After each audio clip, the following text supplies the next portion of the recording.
Hello there. So I don't do a whole lot of live events, but I'm trying to do a few more because I'm getting ready to do a big one on March 25th. Don't know who I'm talking to because no one's here yet. Anywho, where I'm at today is at the McChord Heritage Hill. Now, it seems kind of dull, but this is where they used to have the Air Rodeo when it was here at McChord, and that used to be a pretty wild show. But Heritage Hill transformed into something really interesting, and that is arguably one of the best air parks in the Air Force.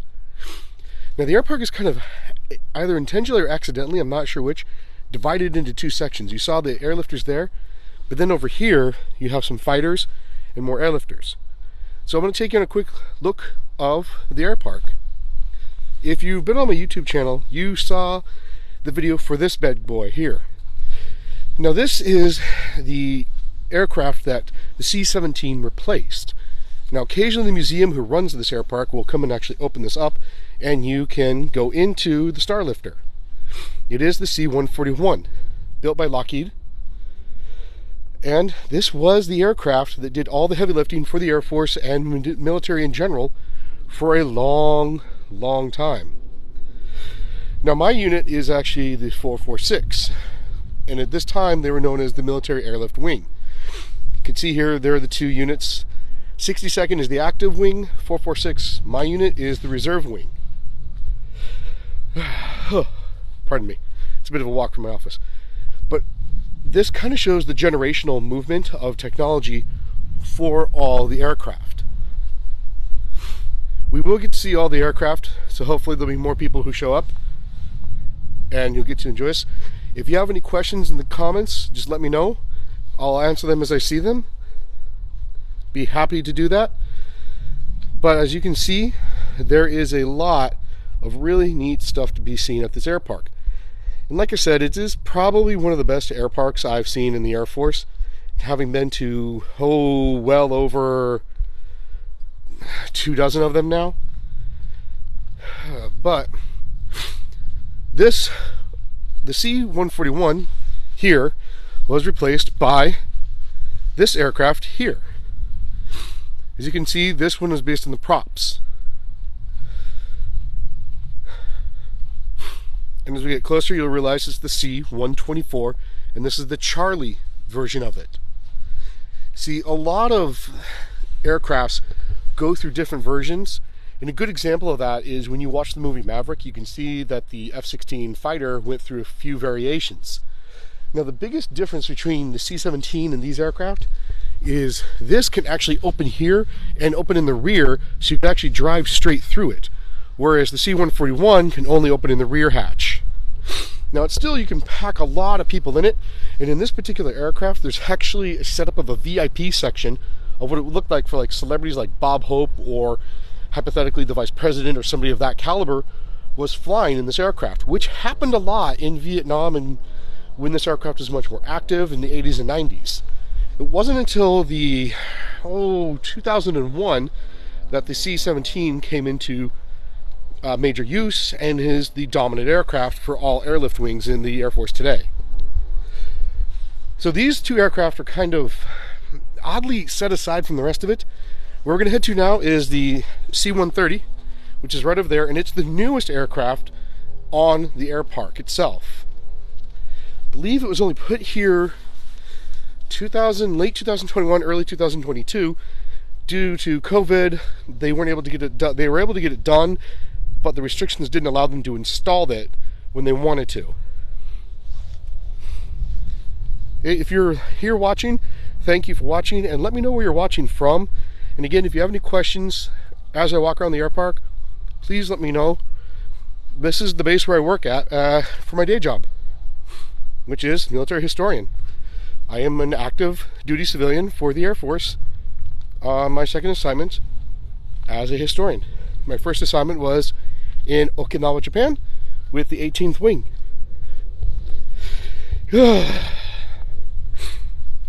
So we're heading now to the C-130. But as you can see, there is a lot more aircraft to look at. We'll get up to each one of them. My favorite aircraft, there's actually two of my favorite aircraft are actually in this air park, and we'll get to see them. here shortly. In case you're wondering, this is kind of what winter looks like in Washington State. Hey there, Jackson, my baby 11. I really hope I got that name right. Yeah, so this is winter in Washington State in the Pacific Northwest. The only thing that's missing is rain. We get a lot of rain in the winter.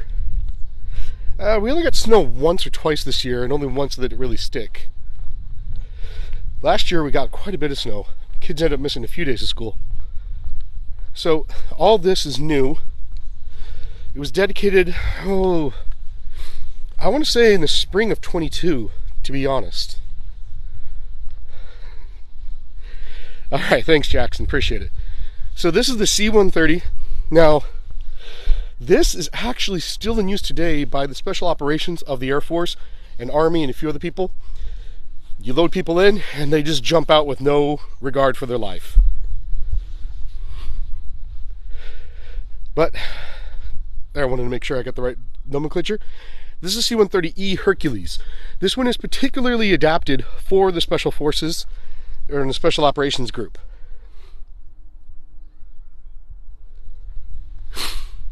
So this is painted to reflect when it would have been in mission use.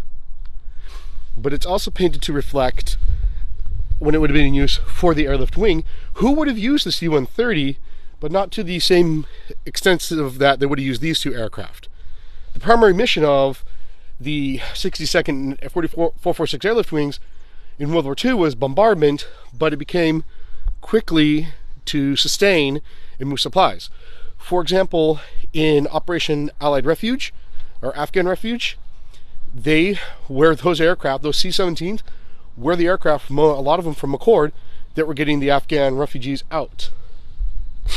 Alright, so now we're going to head into some of the older aircraft, some of the first aircraft that was kind of airlifted. Or used for airlift, I should say. So where's everybody watching from? I'd love to know that, because that stuff interests me.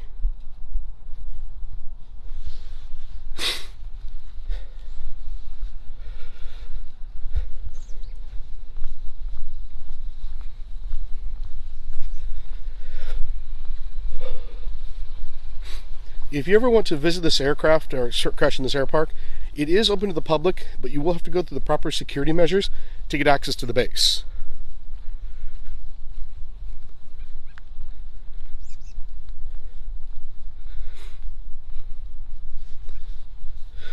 So here we are, and this is more the unofficial start of the air park. You can see these two aircraft. Now these ones, while they predate the war, I'm pretty certain that this one was actually used during World War II, though their development predates. But these are some of the first airlifters that the Army used at the time. You might remember it was the Army Air Force, Army Air Corps. So here we have the Douglas B-18 Alpha Bolo. And this, as you can see, was the first aircraft that was based here at McChord Field. Well, for a long time it was actually McChord Air Force Base, but in 2011, if memory serves, it became McChord Field when it merged to make Joint Base Lewis-McChord, because Fort Lewis is about 3 miles away before you reach its border. Now, compared to the aircraft that we have today, this thing could barely move anything, but back then it moved a lot.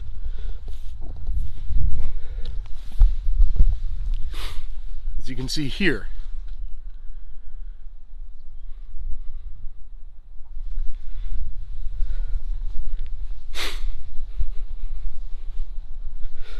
So if you just joined, we're at the McChord Field Air Park. It's arguably one of the best air parks in the Air Force, and it is accessible to the public. You just have to go through the security features. Here's the next aircraft we have in it, and you can see this is the Beechcraft C-45J Expediter. It's the Twin Beech, named so for its twin engines. Again, a very light mover, but it still was a cargo mover. That's what its general purpose was for, and what it was designed for originally. So all these aircraft here in the air park actually were once active aircraft. They've been decommissioned and demilitarized is the correct terminology, but they were once active aircraft. Every single one of them flew, and the sirens you hear is the fire department in the background. And in case you're wondering, just beyond this hill, you can see the box over here. That's the airfield. I'm not allowed to take video directly of the airfield, but every now and then C-17s will take off and land, and it's pretty cool, and you'll know it because it's absolutely deafening. I apologize for the sirens. There's not much I can do about that. Some interesting facts about McChord Field is that over 60 of the buildings are on the National Register of Historic Places. All right, so here's the next aircraft. This is Douglas B-23 Dragon.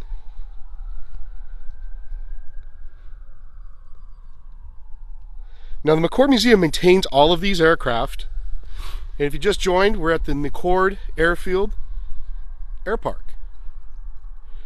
All of these used to be active aircraft. Most of these were movers, meaning they were moving personnel or they were moving equipment and other things. As you can see, this one was used during the war, World War II. When I ever say the war, I am referencing World War II. But as you can see, it's got a nice mount there for the gun. And as we keep moving through here, this is my second favorite aircraft in the entire air park. If anybody watches Band of Brothers, they should recognize this. I'll get out of the sun here so you can see it a little bit better.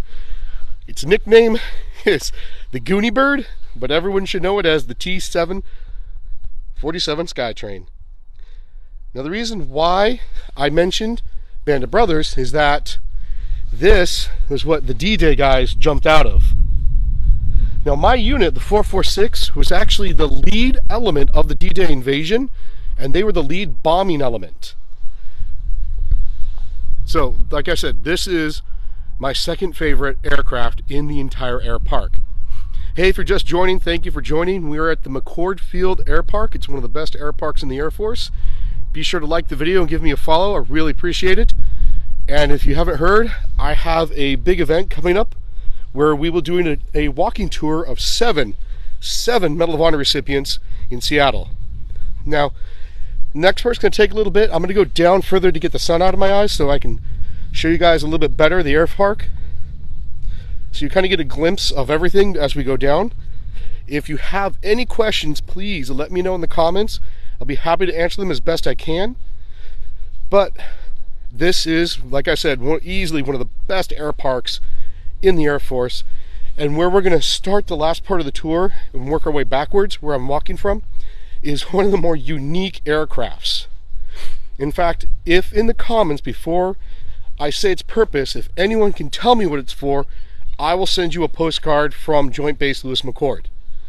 So, as we come up to this aircraft, not this one, but the one behind it you can't see very well, if you can tell me what its purpose was and the two surfaces it could land on, I will send you a postcard from Joint Base Lewis McChord. So there it is. This plane right here. Planes are so cool. Can anyone tell me what they think this plane was used for?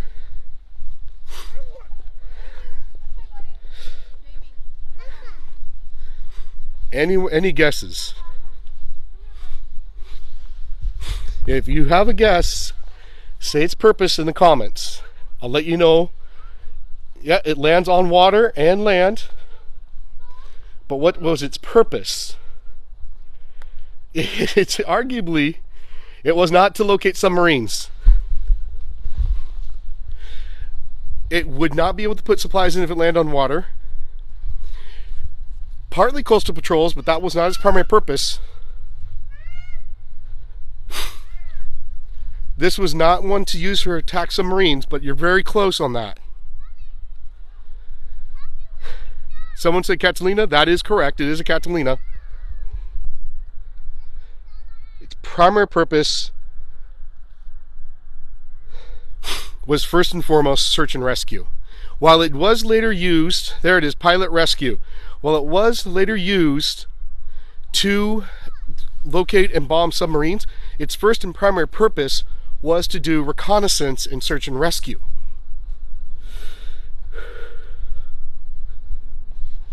Sorry, there's a lot of comments coming through. I have to look through. All right, look, if you said something to the effect, and I'll check the comments, of scouting, reconnaissance, pilot rescue, submarine spotting, i.e. anything like that, send me a message. I'll be sure to get your information, somehow get you a postcard out to you. I see Flyboy 1313, Texas Hunter. Yeah, a lot of you guessed the right thing. So I'll pick at least a few of you and send you a postcard. Get a hold of me somehow in the messages, in the comments. You can find me at an email address. I'll post it here in just a second. So you can send me an email and we can get you a postcard from JBLM.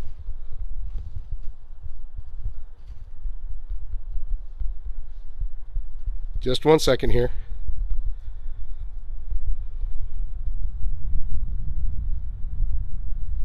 All right, there is my email address.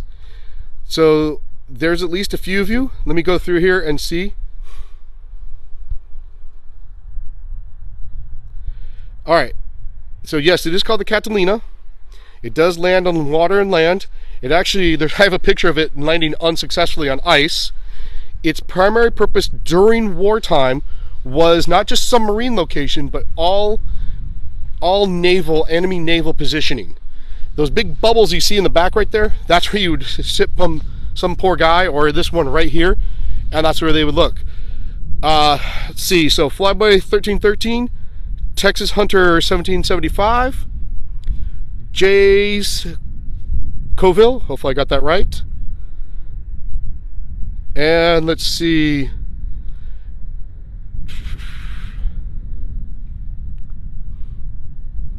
be sure to send me a note if you heard me say your name so that I can get you a postcard.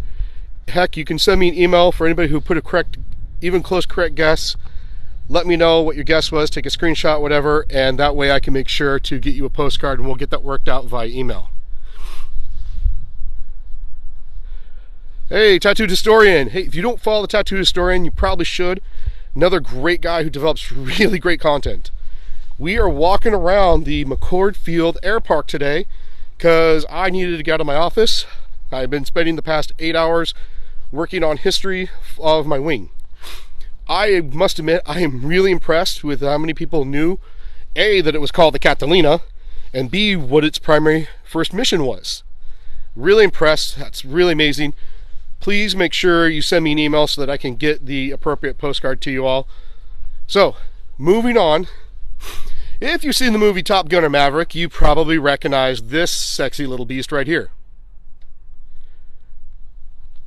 Now, the commanders that you see here in these parts right here, they are real people.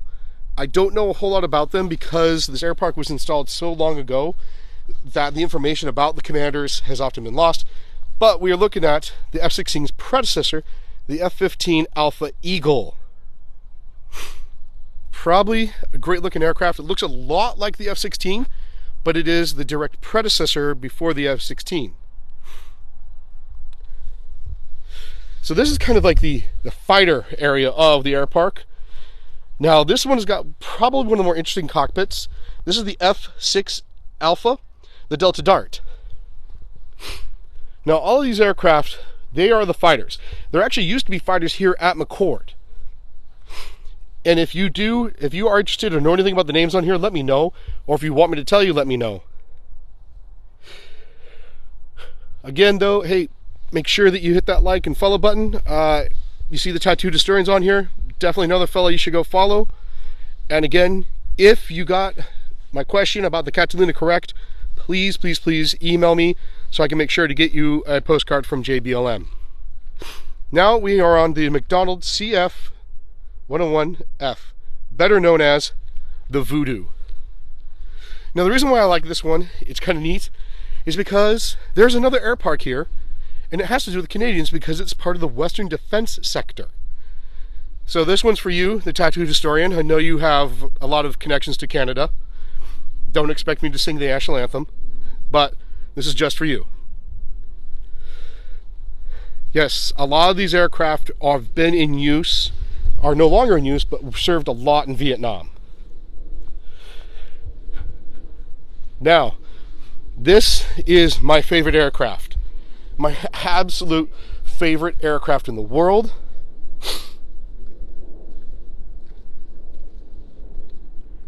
The A-10, also known as the Warthog. Essentially, and if you follow the Fat Electrician, it is literally a plane built around a cannon. And not just any cannon, a 30mm cannon. When you hear this thing and you're on the ground like I was in the Army, this is the best sound in the world. Best sound in the freaking world. The Warthog is heavily armored on the underbelly. Flies not as fast, as nearly as fast as the F-15 or 16 or anything, but my God, is it the most durable piece of aircraft you'll ever witness in action. Testament to its effectiveness is its longevity of service. But this is my absolute favorite aircraft in this whole air park. Love this thing. It's an amazing piece of machinery.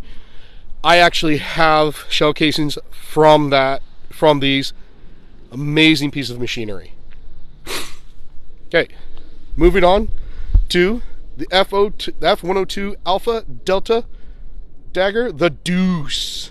Yes, Dylan Scruggs, the A-10 is a beautiful piece of machinery. And again, it has that really interesting cockpit. Because in this little area right here, and I apologize if I spin too fast, you can actually see the progression of jet technology from some of the older models like this one, and this one, and this one, to something more newer, like the F-15 here. All of these aircraft have flown out of McChord at one point or another.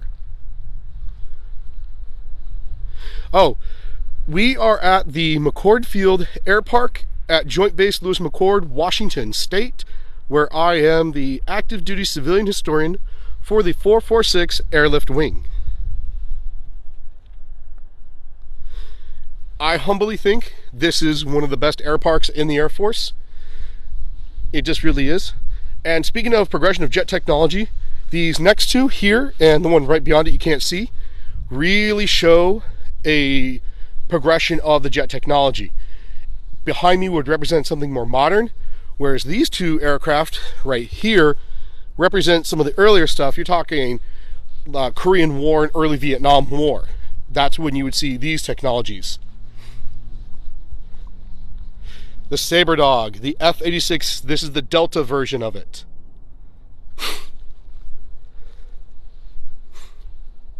And again, these are painted accurately to how they would have been painted during their actual service dates.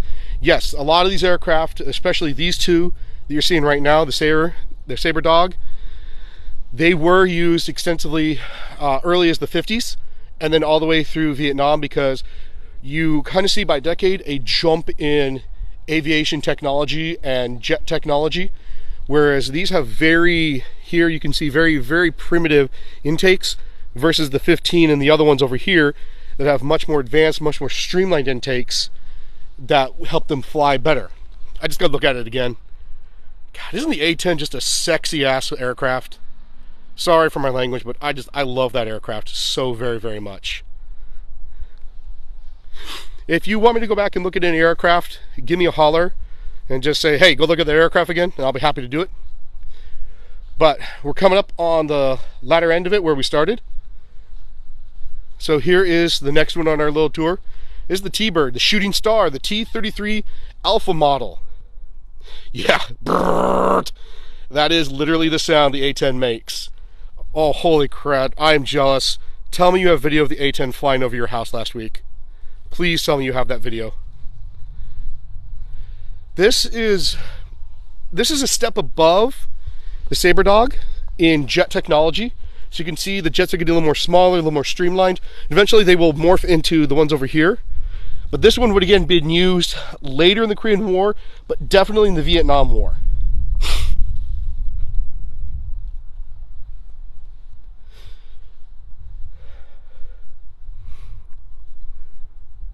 Yeah, I agree. They should update the A-10. There is talk about that. They tried to shut down the A-10, and ground fighters, Army, Marines, those guys, they pitched a fit. Okay, we're now at one of the troop carriers. Oh, well, I am still jealous, Lori, because I would have loved to see the A-10 in flight again. I don't get to see it fly as much anymore. I see a lot of C-17s. In fact, where I'm standing now is probably 700 or 800 meters off the flight line, and it will just shake you down to your soul because it's just such a huge aircraft. This is the Fairchild C-82 Alpha. Now, we're getting into mostly the fact that these were movers. This section here is kind of the fighter area, and that one search and rescue, the Catalina. And then everything over here is kind of an airlift mover. It moves people, it moves equipment. In fact, this one was involved in a hay bale drop during a massive blizzard. I want to say in the late 70s, early 80s out in the Midwest. They used these aircraft to deliver hay to help the farmers. It might have been even as close as Idaho to help relieve their herds so they could actually continue on with their herds. Hey, I really, really appreciate everybody joining. I'm really hoping you're enjoying the tour. Hit that like button, hit that follow button, and let's see.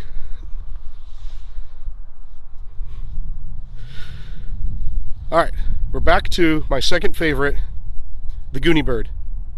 Now, as I mentioned before, you should recognize this from Band of Brothers because this is what they jumped out of during D-Day. Now, in World War II, if you didn't catch it earlier, my unit who I work for is the 446. They were the 446 bombardment group during World War II, and they were, yeah, I love this part because I can touch it. It's so cool.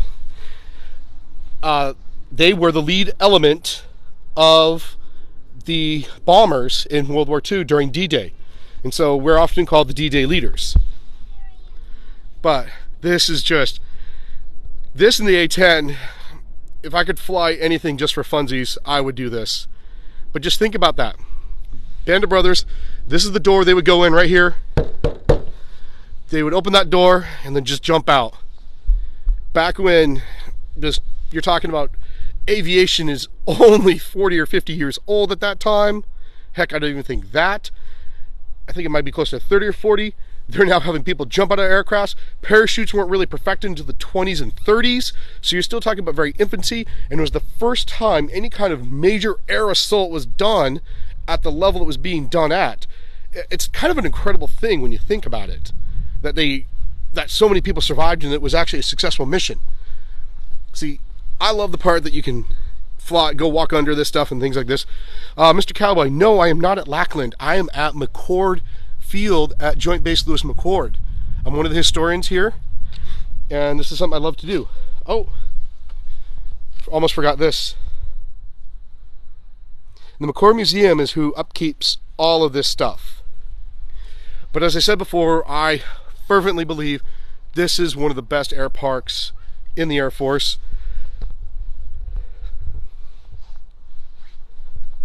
Yeah, the Air Force, Mr. Cowboy, has a lot of great air parks. The reason why I say this is one of the best air parks is because the climate in the Pacific Northwest really allows aircraft longevity. It doesn't have a lot of salt in the air like it does in Okinawa or Hawaii or Guam and a lot of other things. Yep, close to Tacoma, Washington. Very close to it. All right.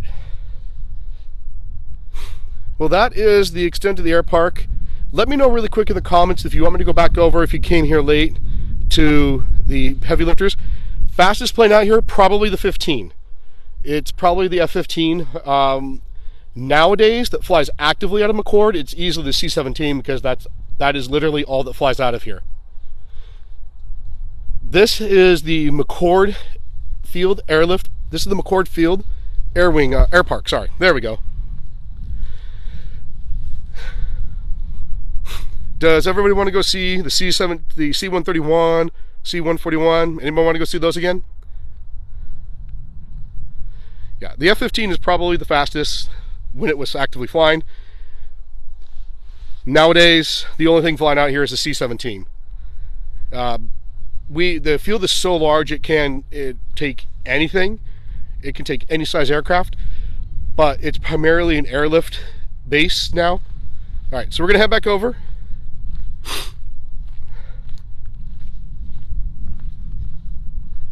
Wow, great uncle shot down a B-17. I'm actually researching a plane called the Lucky Lady, which is part of the 728th, one of my squadrons, and it was shot down in Holland. Doing the research to talk more about it and learn more about the crew. Hey, thank you for the follows and the likes. Really hope you're enjoying this. I love sharing history. If I could take you with me, I would. There's actually 2 air parks on this base. The other one belongs to WADS. And that is the Western Area Sector Defense. Defense Sector. Alright, this is the newest aircraft in the air park, the C-131 Hercules. I believe this is the Echo model. Let's take a look here. It is the Echo model. Look at that, it's like I know something. Now, this is still an active aircraft. Obviously, not this aircraft, but it can still be used for lifting capabilities, but it is still an active aircraft. In fact, when I was stationed on Okinawa with the 18th Wing, the Special Operations Group used to take these when I would go do their battlefield tours of Iwo Jima. We would take this. Yes, both air parks are open to the public. You do have to go through the gates and follow the proper security procedures.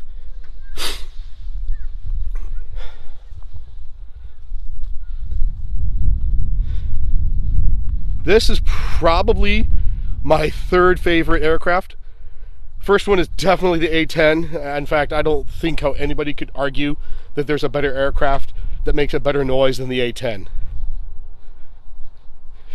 I do not believe Fat Albert is one of these.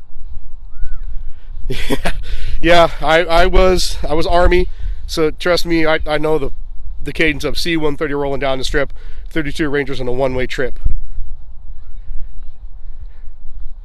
Yeah, I love the A-10. If you want me to show you any more aircraft, I happily will. I'm taking a break from reading emails and writing history to do this. I love history. I love sharing it. It's absolutely my favorite thing to do in the world. The 2 aircraft I'm going to, the C-17 replaced the C-141 as the primary airlifter. And that is the one that if you go to my YouTube channel, you can see the museum had it open for an event, and they graciously walked me through and talked through the whole thing. Mr. Christensen, by the way, it is a small museum, but we have a phenomenal museum here. It's just packed full of amazing things. So, former Ranger and flight basic. Yeah, let me guess, that gentleman was a wee bit crazy. You kind of have to be if you're going to join the Army or the Marines. You kind of have to sign an insanity waiver. Don't get me wrong, I loved my time in the Army. Miss it to this day. Wish I could still go back in. But we're at Heritage Hill, McChord Field, at Joint Base Lewis McChord. What you're seeing beyond the sign there, all there, that is the airfield. Wow. Flew to Cuba on a C-141. I'm not even going to begin to ask, but I'm guessing you probably went to Guantanamo Bay. Alright, so out of all of these, no, there are no F-4 Phantoms here. But out of all these aircraft, this is the only one that the museum will occasionally open. Now, they have to be careful about it because even though it's been demilitarized and declassified and all that stuff, they still use an element, if I remember correctly, it's radium. It's very, very mildly radioactive, but it is still radioactive. And so they can't leave it open often as they'd like to the public due to the potential risks of radioactivity. Granted, it's very, very low, but they still have to be careful with it. Now, what's really special about this one, and I didn't mention it earlier, is that this is the last operational C-141 the Air Force had. And for its last operational mission, it flew here to McChord. So the very last mission it flew was to fly here, get demilitarized, declassified, all that fun stuff, so it can never fly again, and be placed here as part of the air park.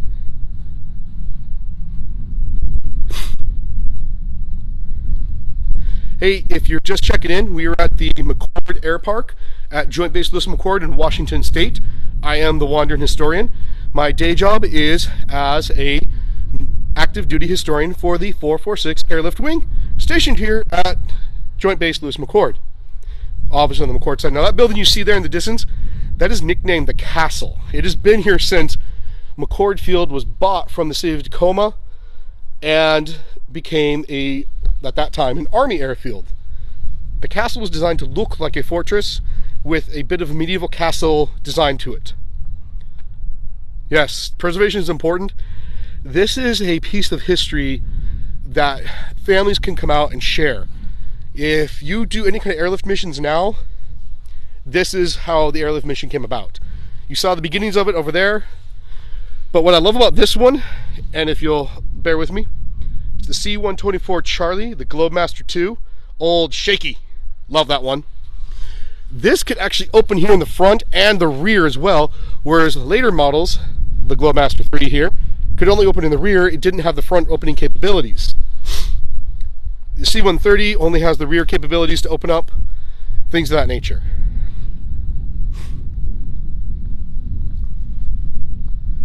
Alright, so with that said, that is all the aircraft that is in this particular air park. Hey, thanks for checking in, Mr. Cowboy. Appreciate it. The security to have to deal with. I cannot show you a C-17 due to the fact that the airfield is restricted. If one was flying or taking off, I would happily show you that, but I cannot walk down to them. I'm not allowed to have video cameras with me. The security to get here is very semi-strict. You'll need to have a photo ID, passport, license, DoD defense card. It's called a common access card. And you'll need to check in with either the main gate for McChord or the main gate for Lewis. If you want to see the Lewis stuff, the McChord stuff like this, you'll need to make sure you check into the McChord main gate. If you want to see the Lewis stuff, you'll have to check into the Lewis main gate. They typically have maps and give you directions at the gate, and the pass is generally good for either several hours or all day, depending on when you get here. Yeah, trust me, the C-17s are amazing aircraft. They're absolutely ginormous. In fact, hang on, wait. There you go. There is a C-17 in flight right there.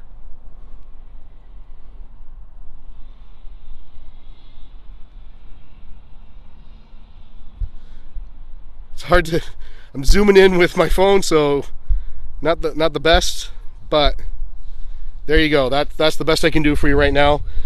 If it comes down, uh-oh, I zoomed in too much and now I can't get out of it. If that C-17 comes down and I'm still on, hey, thank you for the gifts. I appreciate that. If that comes down, I will let you watch that. Gregory, do you want me to go back to the C-130? Is that what you're asking?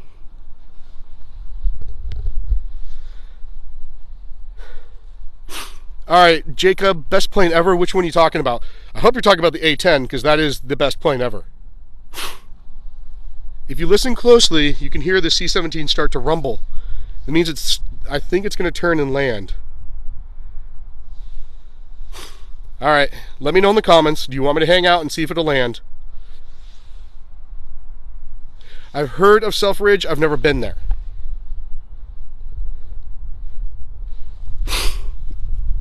A-10s, yes. I'm sorry. A plane does just not get much better for me than the A-10. It's just a phenomenal piece of aircraft. If you watch The Fat Electrician, it is literally what he says. It is a plane mounted around a cannon. Yes, there is an A-10 here. I will walk back down there in a second, because it looks like, let me see. Yeah, the C-17 is banking. All right. Quick poll in the comments. Do you want me to hang out and see if the C-17 is going to land, or do you want me to continue down the air park a little bit more? Let me know.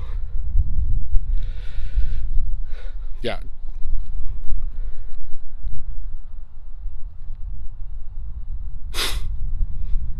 All right. We'll see.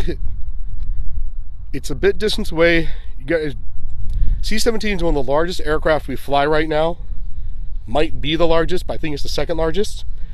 So it does take a while for it to turn. So I'll linger a little bit. Hey, what other questions do y'all have? Anything at all?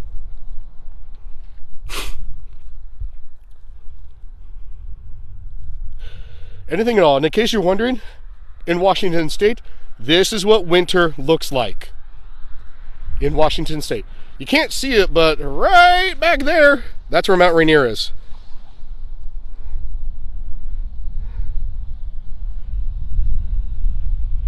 Waldo. I actually found Waldo when I was at Fort Sill, so as far as I know, Waldo is still there.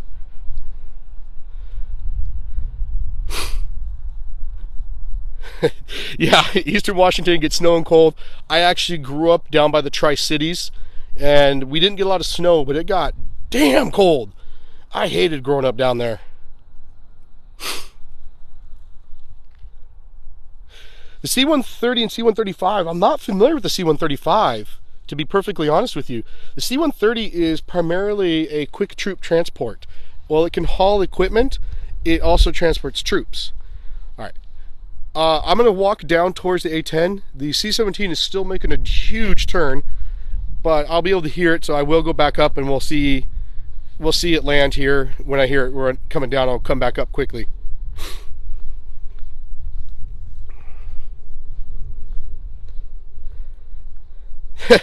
You flew in the Tacoma, really? You flew in the Tacoma Starlift.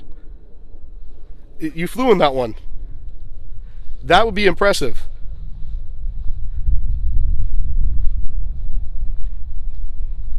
Tell you what, I will ask about what the difference between the C-130 and C-135 is, and I'll make a quick video about that. Shoot me an email. I posted that in the comments earlier. I'll post it again to remind me. Let me see here.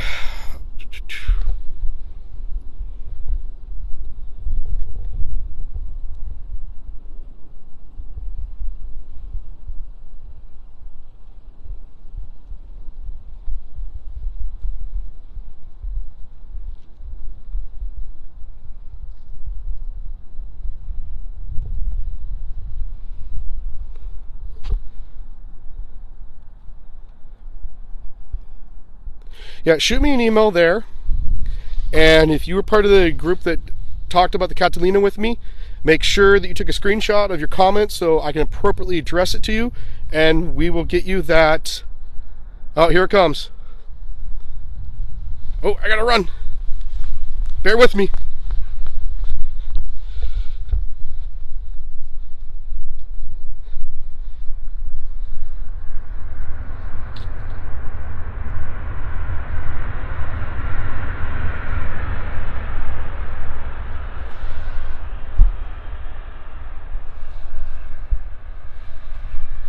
There you go.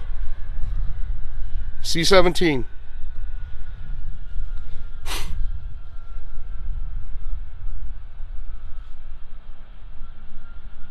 The Hercules is here, and the Galaxy, I don't think it is. But you're about to watch a C-17.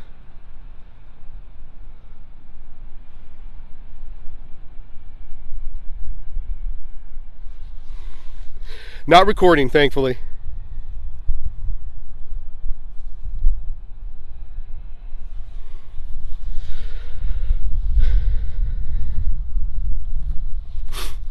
I am allowed to film less than 10 seconds of a taxi, not anything else.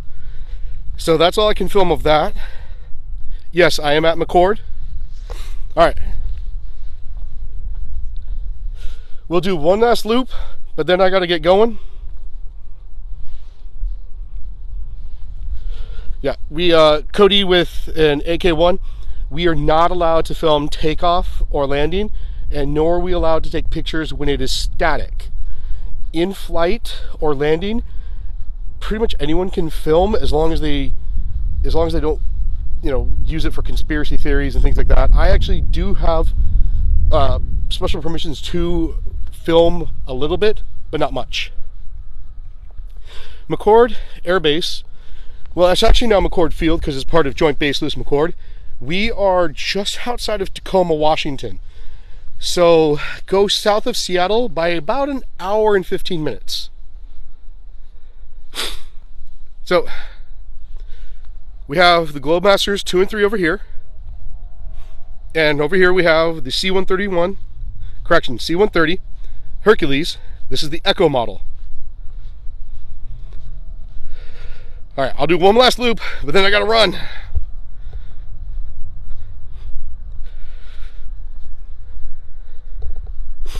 So this is an accessible base. If you research it a little bit on the internet, you can figure out how to get on the base. It is open to the public. You are allowed to come out and take all the pictures you want of the air park. So when were you at survival school? Grains baseball. Hey, if you're just joining, we are at McChord's Fields Air Park. What I say is one of the best air parks in the Air Force. We are at Joint Base Lewis McChord in Washington State. I am your host, the Wandering Historian. I work for the 446 Airlift Wing as an active duty civilian historian.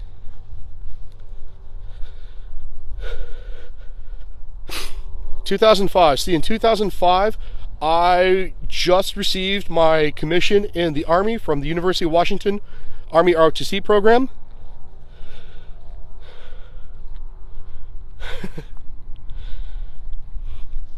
Okay, so where we are in the air park, this is kind of the earlier stuff. These are some of the first movers just prior to the war and during and early in the early days of the war. And when I say the war, I'm referencing World War II. I've never been to Lackland's. I've been to Maxwell's. That noise you hear, that's a C-17 taking off.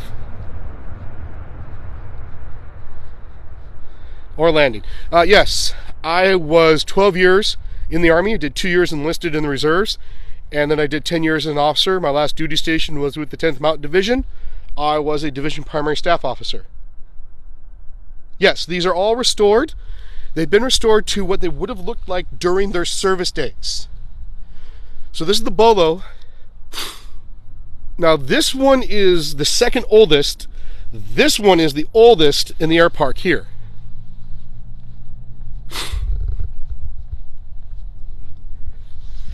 Yeah, I've been to Fairchild many times. Actually, never went through survival school. My survival school was at Fort Bragg in North Carolina.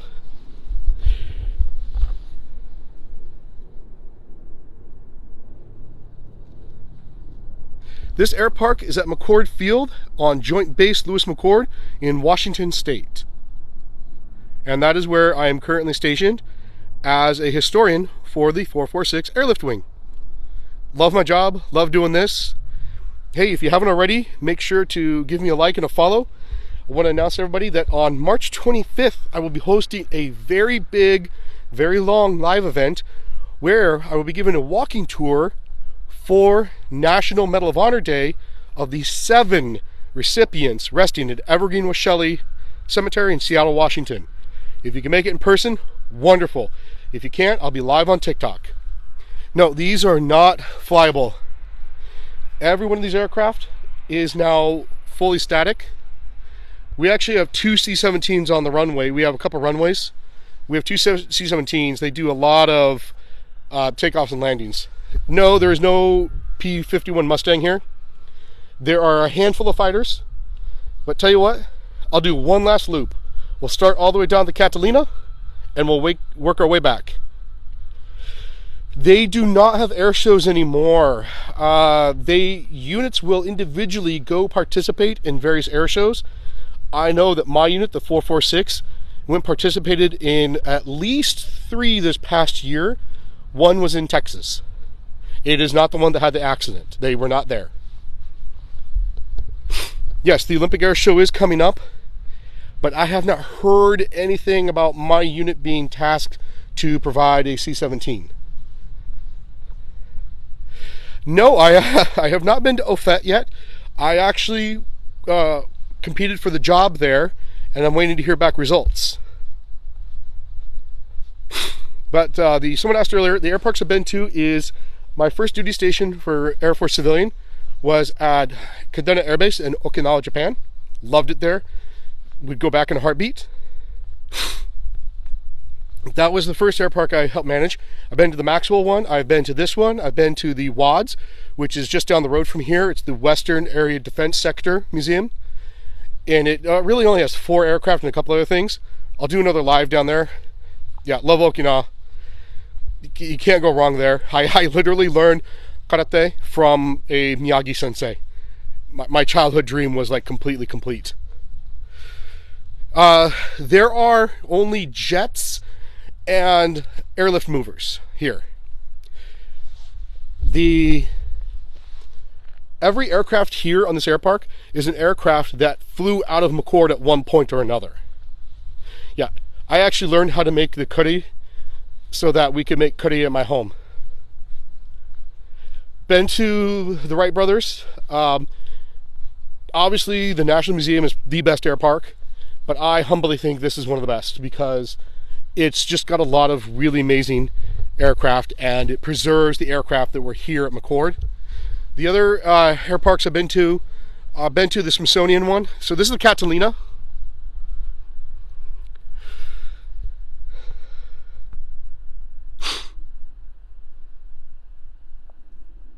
The other air park that is on this base is WADS. It stands for Western Area Defense Sector. It's an ongoing current mission that we have joint with Canada, and it literally is what it says, Western Area Defense. They have 4 aircraft, and if enough people pester me in the comments, I'll drive down there, because one of the aircraft there was an aircraft that patrolled over the Pentagon during the 9/11 attacks.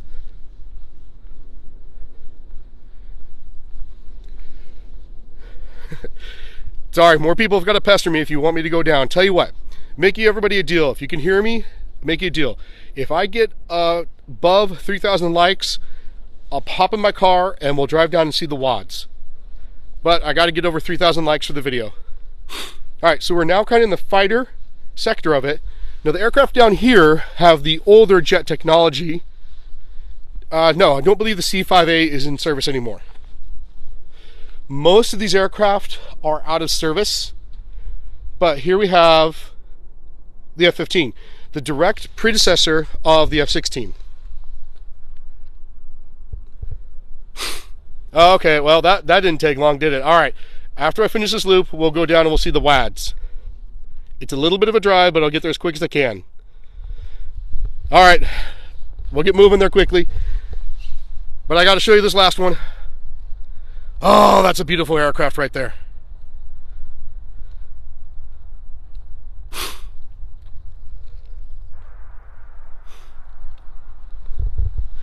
So, we're going to walk out.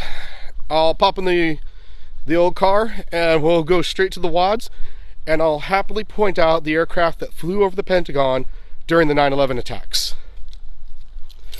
If you have any questions while we're doing that, let me know. And I'll happily answer them. Alright, so we're going to move back, say goodbye to this part of the air park. Nope, not Air Force Academy. A-10 is an amazing aircraft, arguably my favorite aircraft. This is my second favorite aircraft of this air park. I literally hear the Band of Brothers hymn in my head every time I see this aircraft. It's just my favorite. That and the A-10. My son actually just got into model making, and he really wants to make... Sorry about that, someone's trying to give me a call.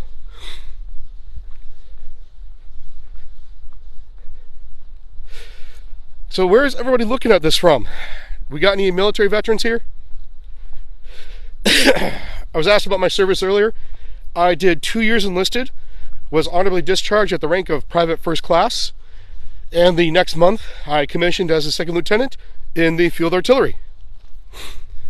I spent 10 years traveling the country, got out in 2016, and I spent the past 5 years being an Air Force historian in Okinawa and now here at McChord Base. Pennsylvania, Carthage, Missouri. Oh, if you can hear that rumbling, that is only one thing, and one thing only. That is a C-17. When they take off and land, oh, they are loud. Hey, Marine Corps. Once a Marine, always a Marine, right? Alright, so rather than stop the live, I'm going to keep it going. So bear with me, and I will get down to 21 years, that's impressive.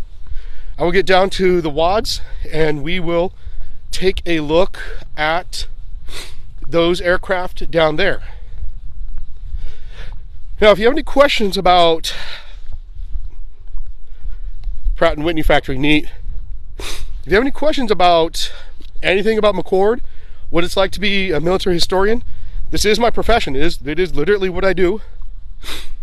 Took a break from reading emails in my office to come out and do this little quick live, which has turned out into a long life. Hey, Army retired. Go Army, beat Navy. I actually was interviewed for a job to go and work for NASA as a historian in California. Don't know how it's going to go. We'll have to see.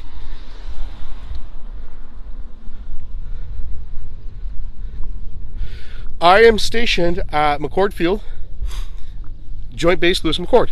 All right. Bear with me one second. Bear with me just one second here. And I will get set up so I can show you a little bit of the air park.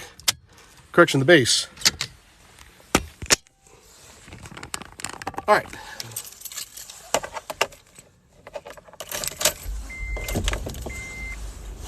All right, so we are on our way to see the WADS display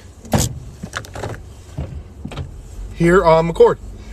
McChord is fortunate because it has two air parks. The main air park that we just finished walking through a couple of times, and where I'm going now, which is the WADS display. So, made a wrong turn there. So, all right. A lot of McChord, believe it or not, is actually on the National Register of Historic Places because of when it was built in the early 30s through the 50s. Believe it or not, to be considered antique, something only needs to be 50 years old. And some of the buildings on McChord, like the castle, are pushing close to 80 or 90 years, almost 100 years in some cases on the smaller buildings like the steam plant. So I just want to say it one more time. If you haven't already, follow me, because on March 25th, I will be doing another big live for National Medal of Honor Day from Evergreen West Shelley Cemetery in Seattle, Washington, where I will be talking about the 7 Medal of Honor recipients resting there. Appreciate you all hanging out with me as I drive down to the WADS display. It's going to be just a quick minute. It is literally just up the road, but we're passing by the castle on the right here. This is great. You guys get a driving tour of McChord Field.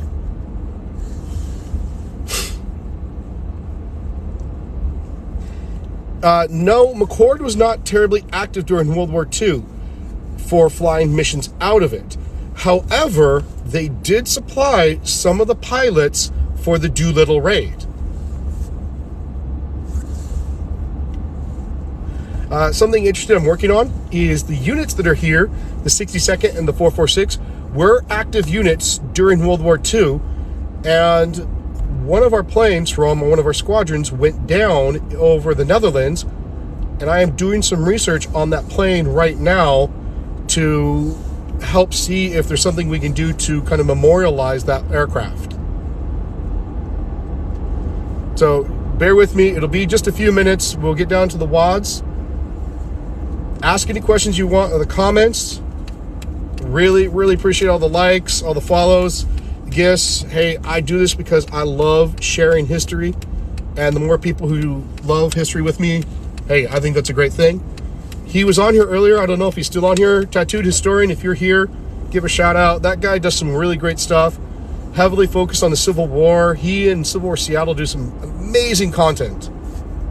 Who do I think is going to win World War III? The last person standing.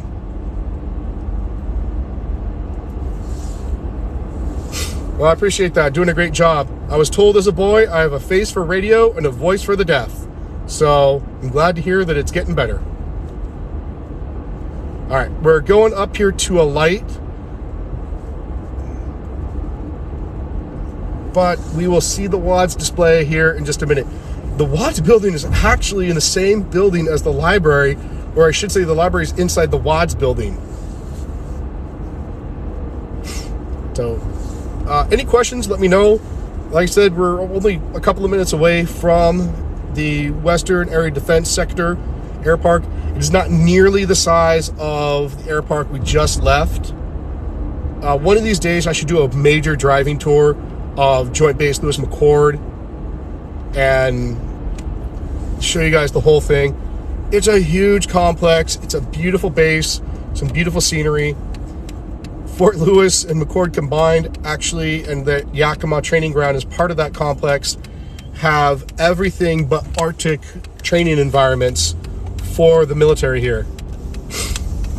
All right. So we'll be coming up on the golf course here in just a minute. Oh, come on, phone. There we go. But we're driving through more of the residential stuff.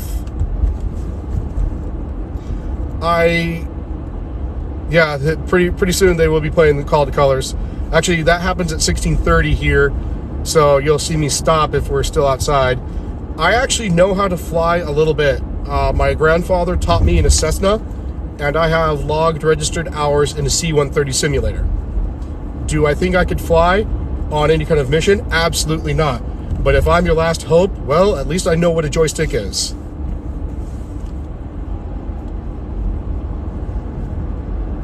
Whoa! Really hope he's not coming for me.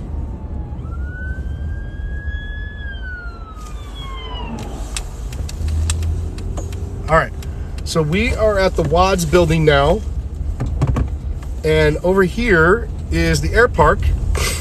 So let me get parked here real quick, fast, in a hurry, and get out.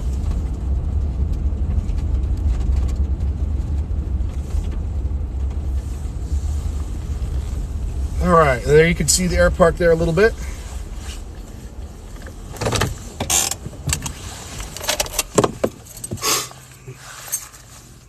Just bear with me a quick second. I gotta put my phone back in the device.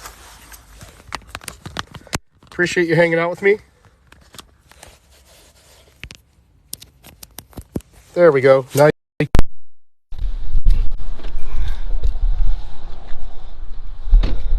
so here we are now at the Watts.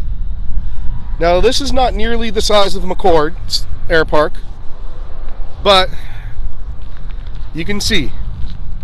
Now everybody's here to see the one that flew over the Pentagon, so we're going to head to that one first.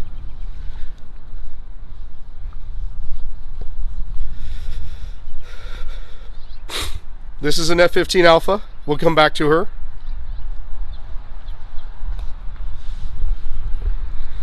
This one, this is what I was talking about.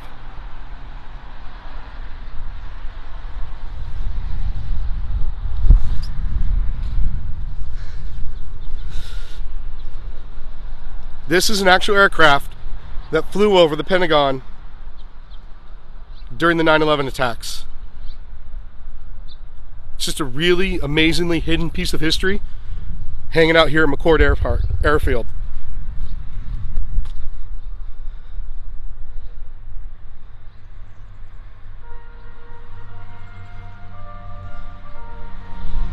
Okay, the colors are getting ready to play, so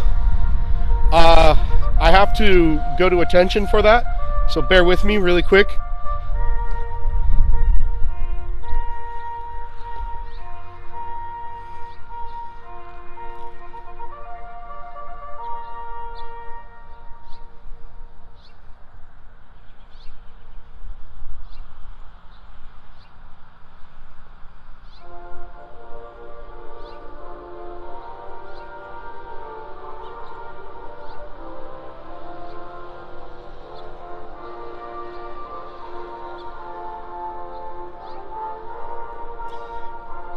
I'm not moving at the moment because they're playing the anthem and traffic is supposed to stop. Everything's supposed to stop as they play it. As you can see, traffic has not stopped because some people don't know the courtesy.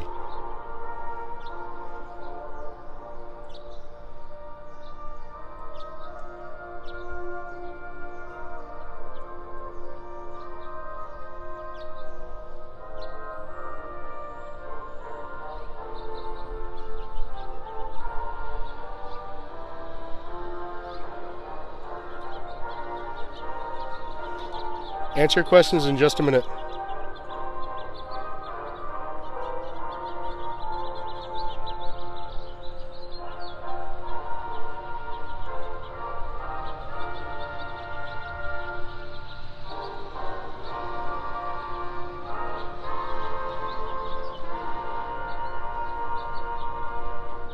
Okay, I have no idea why this is not in Brooklyn, New York. None whatsoever. At all. Joint Base Lewis McChord. McChord is not closing. It is not moving to Troy, New York. Their C-17s go there often, though.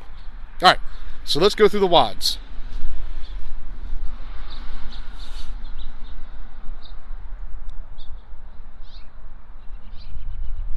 It does not conclude today's broadcast, thankfully.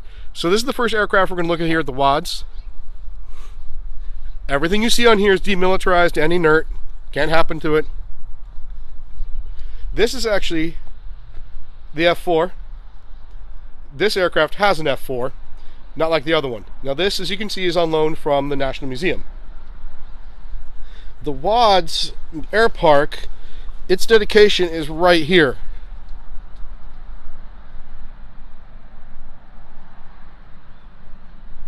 Yeah.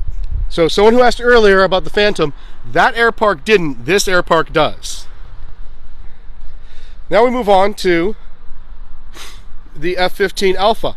You saw one of these earlier at the air park. But all of these are just part of the very small display of the WADs.